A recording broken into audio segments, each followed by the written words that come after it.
Today, I watched a video by a certain Nigerian individual, and he said that the reason why there is war in Russia and Ukraine is because the NATO countries, the Western allies, violated an agreement that they had with Russia. Now, this is blatantly false. It is not true. And it's important that I set the record straight because if not, it's going to affect the perspective of Nigerians. And this is precisely what we have said that CNN and the Western media have been doing. Now, we cannot replace one set of propaganda with another set of propaganda. What we just need is the truth. We need proper agenda, not propaganda. So, what is the truth? The truth is that during the Second World War, from the 4th of February 1945 to the 11th of February 1945, there was a conference at a place called Yalta, which incidentally is in today's Ukraine, just outside of Crimea, where Winston Churchill, British Prime Minister, and then no, not Franklin Roosevelt, but President Harry S. Truman. Franklin Roosevelt died, and Harry S. Truman, his vice, became president, as well as the Soviet leader Joseph Stalin met, and then they agreed that the countries which are now, will I say, which later became in the Warsaw Pact, that is, they were controlled by Russia, that those countries would be allowed to have democratic elections to determine their own future. That was the Yalta Pact that they had.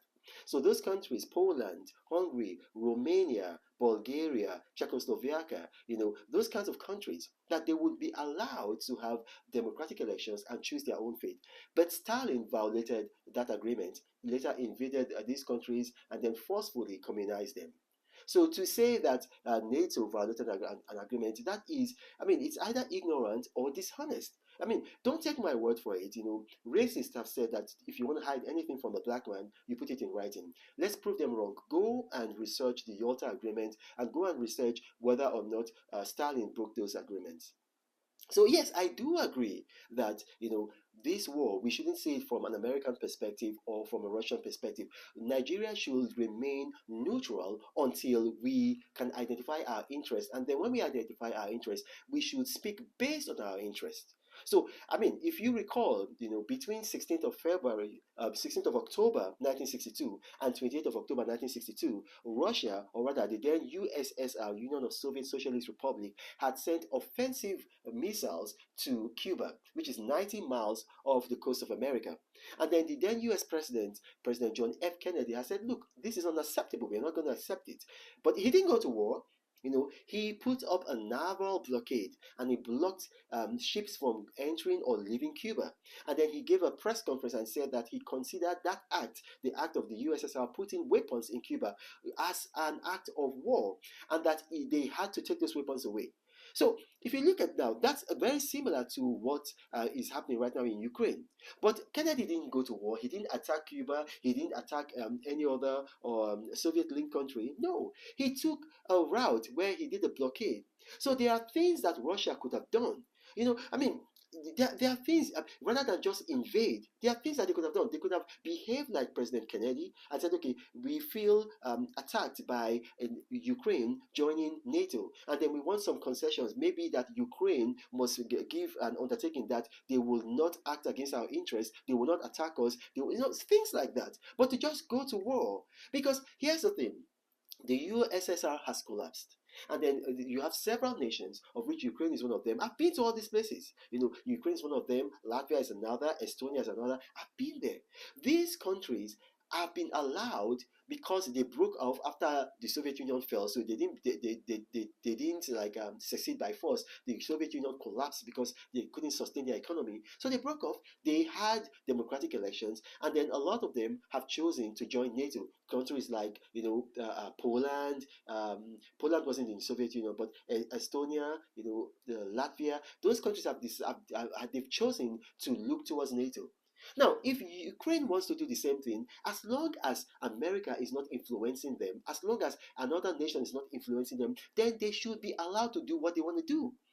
Because we have to realize that the reason why we have wars is when one nation tries to influence the policy of another nation. If we have a situation whereby each nation is allowed to freely decide what they want to do, there will not be any wars. I'm going to give you a very good example. In Nigeria, from May 1967 to January 1970, we had a civil war.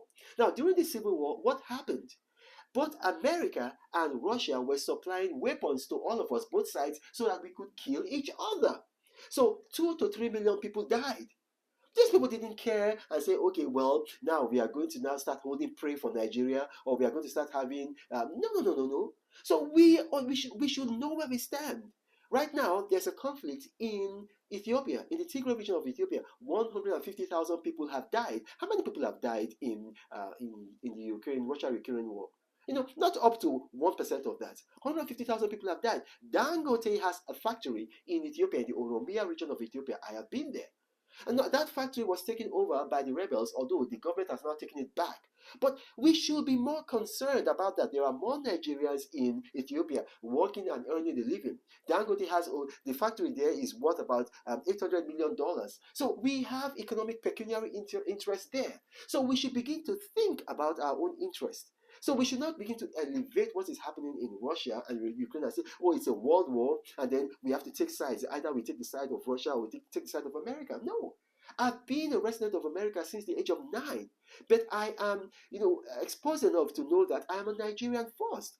And then America, as it is, so for people to start, putting down America and saying America is this and that. Look, America, as far as I'm concerned, is the greatest nation in the whole world. Why? Because anybody can be anything. We saw that the son of a Kenyan immigrant rose to become president of America. Having said that, America should not be more important than Nigeria. What is the population of Russia? 155 million people. Nigeria has a population of 210 million people. Why should Russia be more important than Nigeria? That we have to take sides? Why?